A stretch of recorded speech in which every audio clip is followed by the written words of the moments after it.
I'd like to inform you all that Reverend Reba Kane, our beloved astrologist, her daughter-in-law committed suicide last week.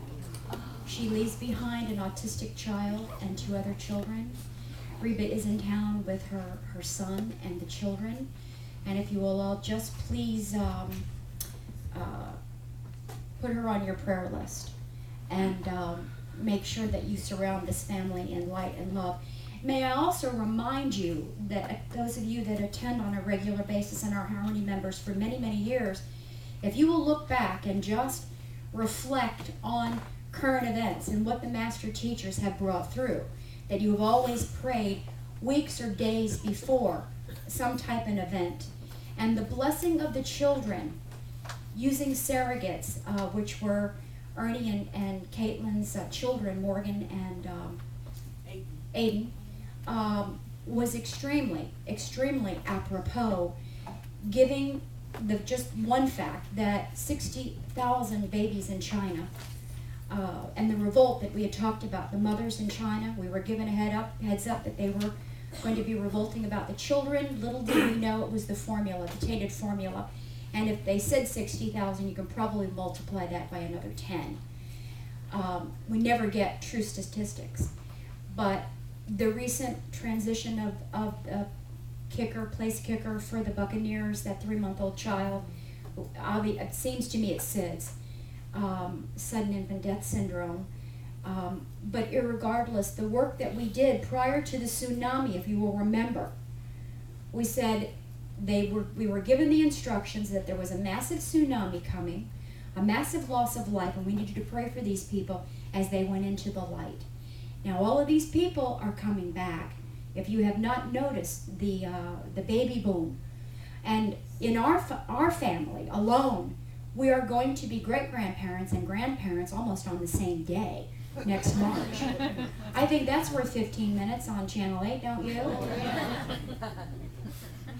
But I will say this. Remember I told you I sent an email to Steve Jervy last week? Well, I'm watching the news, and Gail Guayardo, in chit-chatting with her co-anchor, says, oh yeah, and there's a book about water, hidden messages in water. So she must have got Jervy's email. Not necessarily. Or she's awake. Yeah. Or she's awake. So anyway, I just want you to keep in mind the fear that is being perpetrated upon us right now is just an illusion. There's this big thing going on to send you into panic and fear, and I've gotten how many phone calls about, do I move my money, do I this? You do nothing. Just as we were told that we would have no cataclysmic hurricanes this year, they give us an up-to-date. You tell me, have they been wrong yet? I say to you, no. As crazy as I have sounded in all these years, the proof is in the headlines. That we are, these teachers that talk to us, we have a very important role. So whether you think that you're helpless and you're not making a difference in this world, you are wrong.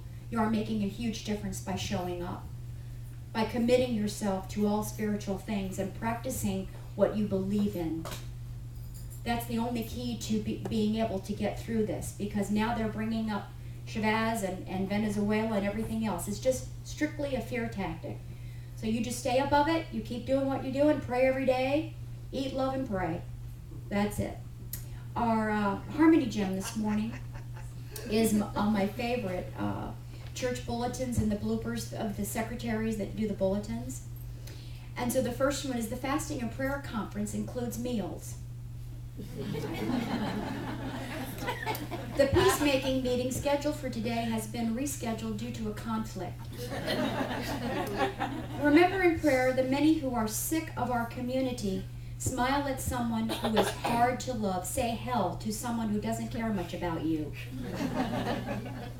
Don't let worry kill you off. Let the church help. Miss Charlene Mason sang, I will not pass this way again, giving obvious pleasure to the congregation.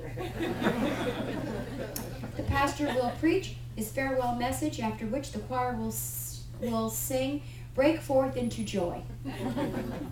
The Bean Supper will be held Tuesday evening in the church hall. Music will follow. The ladies' Bible study will be held Thursday morning at 10 a.m. All ladies are invited to lunch in the fellowship hall after the BS is done, which means Bible study. Careful on those abbreviations, people. The associate minister unveiled the church's new tithing campaign slogan last Sunday. I upped my pledge, up yours.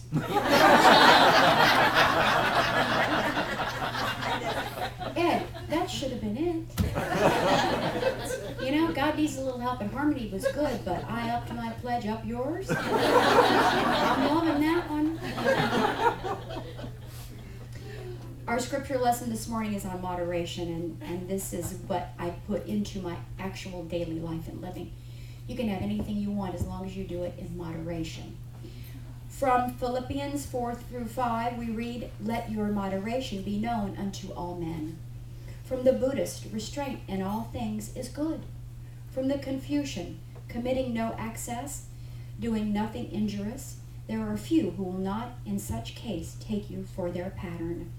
From the Mohammedan, eat and drink, but exceed not, for he loveth not those who exceed. From our Native American brother, the Sioux, the frog does not drink up the pond in which he lives. And on the pages of our Universal Bible, our New Thought teaching tells us that the middle path of moderation is all they ways create a balance divine and makes by living free from the inharmonies of excess. Do you know that I'm having visual problems? That like you didn't know it, now you know it. It's very difficult for me to read.